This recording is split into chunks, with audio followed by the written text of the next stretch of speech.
आज हम आपके लिए लेकर आए हैं बहुत ही सिंपल सी बहुत ही आसान सी रसगुल्ले की रेसिपी। हम सिर्फ चीनी और दूध से ही रसगुल्ले को बनाकर तैयार करेंगे। यकीन मानिए इस वीडियो को देखने के बाद आप सिर्फ एक ही बार में घर पे ही हलवाई जैसा एकदम परफेक्ट स्पॉन्जी रसगुल्ला बना के तैयार कर पाएंगे।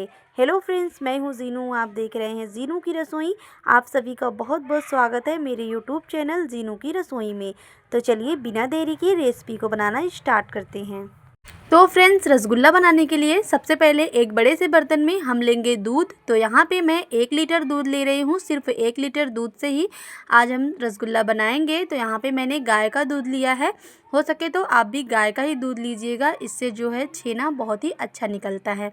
ठीक है, तो अब हम इस दूध को पहले रखेंगे गैस ऑन करके गर्म होने के लिए। ठीक है, तो फ्रेंड्स, हमने दूध को रख दिया है गर्म होने के लिए। अब हम दूध को अच्छे से गर्म होने देंगे। दूध के अंदर एक बॉईल आने देंगे, उबाल आने देंगे। ठीक है, तो फ्रेंड्स देखिए यहाँ पे दूध में अब हमारे उबाल आने लगा है। देखिए दूध ऊपर आने लगा है, बॉईल होने लगा है।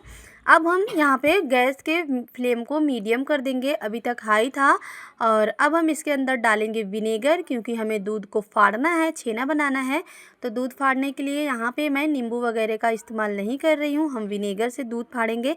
जब भी आपको रसगुल्ला बनाना हो तो आप दूध को विनेगर से ही फाड़े, छेना अच्छा निकलता है। ठीक है, तो यहाँ पे देखिए मैं ये वाला विनेगर ले रही हूँ। आपके पास जो भी विनेगर हो, जिस कंपनी का, जिसे वाइट सिरका बोलते हैं, उसी से फाड़ना है। ठीक है, तो फ्रेंड्स मैं आपको बताती हूँ कि विनेगर कितना डालना है। तो यहाँ पे मैंने 1 लीटर दूध लिया है। 1 लीटर दूध के लिए इस वाले चम्मच से हम 2 चम्मच विनेगर डालेंगे। तो सबसे पहले इस तरीके से हम विनेगर को चम्मच में निकाल लेंगे और एक हाथ से हम विनेगर को इस तरीके से डालते जाएंगे और दूसरे वाले हाथ से, दूसरे चम्मच से हम इसको मिलाते रहेंगे, मिक्स करते रहेंगे। ठीक है, तो देखिए कुछ इस तरीके से। तो यहाँ पे 1 चम्मच विनेगर हमने डाल दिया है, अच्छे से मिक्स कर लेंगे। अब 1 चम्मच विनेगर हम फिर से वैसे ही डालेंगे। एक हाथ से हम विनेगर को डालेंगे, दूसरे हाथ से मिक्स कर देंगे। तो हमने विनेगर को दूध के अंदर डालकर अच्छे से मिक्स कर दिया है। अब हम यहाँ पे गैस के फ्लेम को हाई कर देंगे और एक उबाल आने तक इंतज़ार करेंगे। जैसे ही इसमें एक उबाल आएगा, दूध अच्छे से फटना स्टार्ट हो जाएगा। तो ये देखिए दूध फटने लगा है और बहुत ही अच्छे से इसमें से छेना निकल रहा है। आप खुद ही देख लीजिए फ्रेंड्स, कितना अच्छा छेना निकला है। दूध अच्छे से फट चुका है। अगर आपको भी दूध फाड़ने में प्रॉब्लम होती है तो आप भी सेम इसी तरीके से दूध को फाड़िएगा, बहुत ही अच्छे से दूध फट जाएगा, बहुत ही अच्छा छेना निकल कर आएगा। तो चलिए अब हम छेना को छान लेते हैं। तो इसे छानने के लिए सबसे पहले हम एक बड़ा सा बर्तन लेंगे और उसके ऊपर हम कोई छन्नी या स्ट्रेनर इस तरीके से रख देंगे और इसके ऊपर अब हम एक सूती कपड़ा डाल देंगे। फिर हम कपड़े के ऊपर छेना को डाल देंगे। तो यहाँ पे देखिए पानी जो है सब अंदर नीचे बर्तन में चला गया है, छेना कपड़े के ऊपर रह गया है। अब हम इसके ऊपर डालेंगे पानी और छेना को अच्छे से धुल लेंगे। हमने विनेगर से छेना को फाड़ा है, तो यहाँ पे जब हम पानी से छेना को अच्छे से धुलेंगे तो इसके अंदर जो भी विनेगर का फ्लेवर है सब निकल जाएगा। ठीक है, हम इसके ऊपर थोड़ा थोड़ा करके पानी डालते जाएंगे, हाथों से थोड़ा सा इस तरीके से हम मसल देंगे। तो देखिए यहाँ पे छेना हमारा अच्छे से धुल गया है।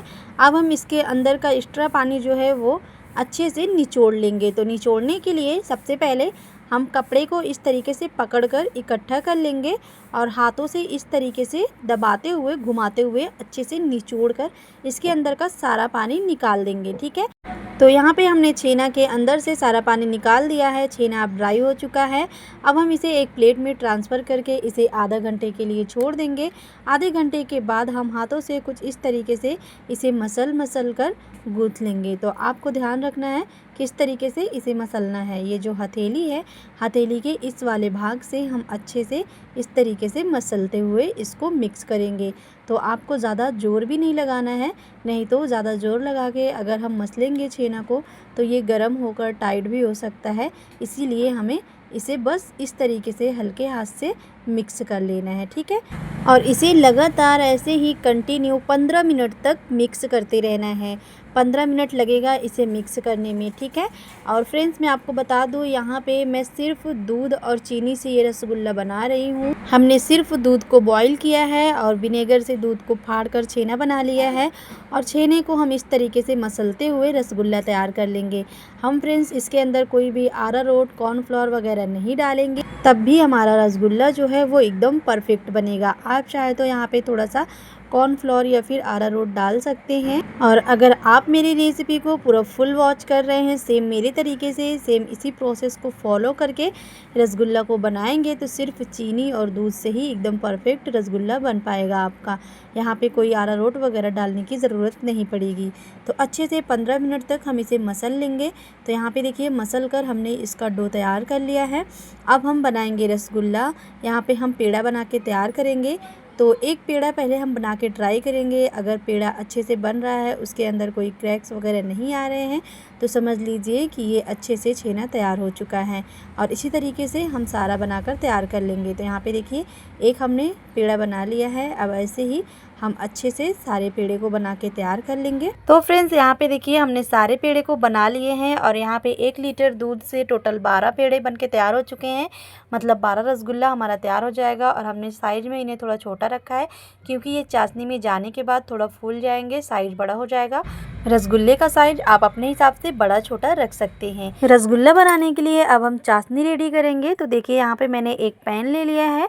और फ्रेंड्स आपको ध्यान रखना है, चाशनी हम बनाएंगे उस बर्तन में जो थोड़ा सा फैला हो और गहरे टाइप में हो, ठीक है। तो चाशनी बनाने के लिए सबसे पहले पैन के अंदर हम डालेंगे चीनी, शुगर। तो यहाँ पे मैं 1 कप चीनी ले रही हूँ। ये देखिए मैंने छोटे वाले ग्लास को ही मेजरिंग कप बना लिया है। आप कोई भी कप ले सकते हैं। तो यहाँ पे मैंने 1 ग्लास इस ग्लास से चीनी इसके अंदर डाल दिया है। अब पानी कितना डालना है आपको ये ध्यान देना है। आप यहाँ पे जिस भी कप या ग्लास से चीनी ले रहे हैं, अगर आपने 1 कप या 1 ग्लास चीनी लिया है तो आपको यहाँ पे टोटल 5 ग्लास या 5 कप पानी डालना है। तो यहाँ पे मैंने इस छोटे वाले ग्लास से 1 ग्लास चीनी डाला था इसके अंदर, तो टोटल 5 ग्लास यहाँ पे मैं पानी डाल रही हूँ। आप ध्यान से देख लीजिएगा। और इस मेज़रमेंट से अगर आप बनाएंगे चाशनी तो रसगुल्ला बहुत ही अच्छी तरीके से चाशनी में बन पाएगा। रसगुल्ले को हमें चाशनी में ही पकाना होता है, इसीलिए यहाँ पे चाशनी पतली रखनी है। तभी हमने 1 ग्लास चीनी और 5 ग्लास पानी लिया है। तो अब हमने गैस को ऑन कर दिया है। इसके पहले हमारा गैस ऑफ था। चीनी को, पानी को जब हम पैन के अंदर डाल देंगे तब जाके हम गैस को ऑन करेंगे। और यहाँ पे हमें गैस के फ्लेम को हाई बिल्कुल भी नहीं रखना है, एकदम मीडियम फ्लेम पे हम चीनी को अच्छे से पहले मेल्ट होने देंगे पानी के अंदर, ठीक है। तो फ्रेंड्स यहाँ पे देखिए चीनी अच्छे से मेल्ट हो चुकी है। अब हम इसे ऐसे ही मीडियम फ्लेम पे 2 मिनट तक और पका लेंगे। उसके बाद हम गैस के फ्लेम को हाई रखेंगे। अगर हम तुरंत ही गैस के फ्लेम को हाई रखकर चाशनी को पकाएंगे तो चाशनी गाढ़ी होने लगेगी, फिर हमारा रसगुल्ला अच्छे से नहीं पक पाएगा।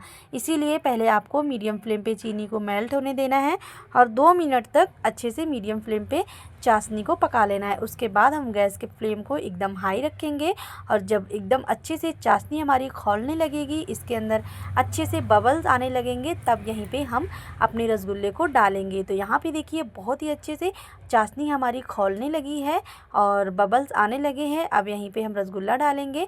खौलते हुए चाशनी में अगर हम रसगुल्ला डालेंगे तो तुरंत ही रसगुल्ला चाशनी के अंदर तैरने लगेगा और अच्छे से पकने लगेगा। अगर यहाँ पे खौलती हुई चाशनी में आप रसगुल्ला बॉल्स को नहीं डालेंगे तो तुरंत ही वो नीचे की तरफ चाशनी में बैठने लगेंगे और फटने लगेंगे, तो अच्छे से वो पक नहीं पाएंगे। तो इसीलिए आपको खौलती हुई चाशनी में डालना है। तो ये देखिए कितने अच्छे से रसगुल्ला जो है वो ऊपर की तरफ तैर रहा है और अच्छे से पक रहा है, नीचे की तरफ बिल्कुल भी नहीं जा रहा है। और यहाँ पे हमें गैस के फ्लेम को बिल्कुल भी मीडियम नहीं रखना है, हमें एकदम हाई फ्लेम पे ही रसगुल्ला को चाशनी के अंदर पकाना है। तो फ्रेंड्स यहाँ पे देखिए हम इस तरीके से चम्मच के हेल्प से चाशनी को उठा उठा कर रसगुल्ले के ऊपर डालते रहेंगे और ऐसे हल्के हाथ से घुमाते रहेंगे।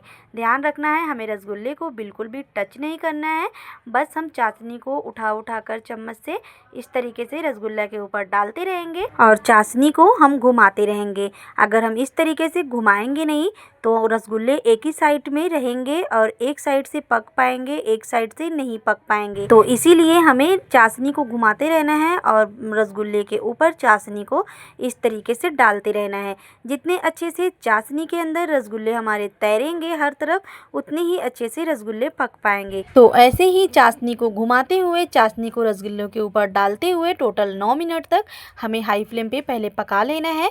9 मिनट के बाद हम फ्लेम को यहाँ पे मीडियम कर देंगे और ढककर 6 मिनट तक रसगुल्ले को पकाएंगे।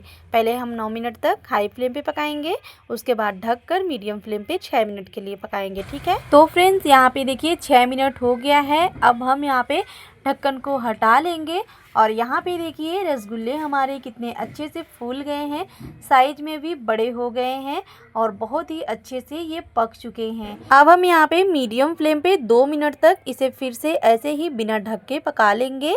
2 मिनट के बाद एक रसगुल्ला हम निकालेंगे इस तरीके से चम्मच से और हाथों से ऐसे दबा कर देखेंगे।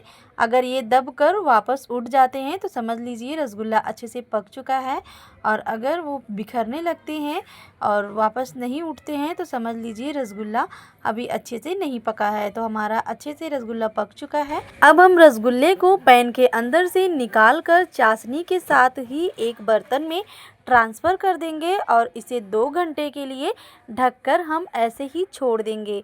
तुरंत ही रसगुल्ले को खाने के लिए हम सर्व नहीं करेंगे, और ध्यान रखना है रसगुल्ले को हम फ्रिज में नहीं रखेंगे, ऐसे ही हम इसे ढककर रूम टेम्परेचर पर 2 घंटे के लिए छोड़ देंगे। जितने अच्छे से रसगुल्ले में चाशनी अब्जॉर्ब होंगी, जितना ही रसगुल्ला चाशनी को पिएगा, उतना ही ज़्यादा रसगुल्ला स्पंजी और सॉफ्ट बनेगा। तो फ्रेंड्स यहाँ पे देखिए 2 घंटा हो चुका है। 2 घंटे के बाद अब ये देखिए रसगुल्ले का टेक्सचर कितना अच्छे से चाशनी में ये मिक्स हो चुका है। अब हम इसे खाने के लिए सर्व करेंगे। तो फ्रेंड्स मैंने वीडियो में जैसे आपको बताया है, सारी चीज़ें समझाई हैं, सेम इसी तरीके से आप एक बार घर पे ज़रूर बना के ट्राई करिएगा। आपका भी रसगुल्ला एकदम परफेक्ट बनेगा। तो जाइए बनाइए, खाइए और मुझे कमेंट में बताइए कि आपको ये रेसिपी कैसी लगी है। अगर आपको रेसिपी पसंद आई हो, मेरी वीडियो अच्छी लगी हो, तो प्लीज़ वीडियो को लाइक शेयर ज़रूर करिएगा अपने दोस्तों के साथ, फैमिली मेम्बर के साथ। और ऐसे ही और भी अच्छी अच्छी नई नई रेसिपी सीखने के लिए मेरे चैनल जीनू की रसोई को सब्सक्राइब करना बिल्कुल भी मत भूलिएगा। फिर मिलेंगे नेक्स्ट वीडियो में नई रेसिपी के साथ। तब तक के लिए बाय बाय फ्रेंड्स।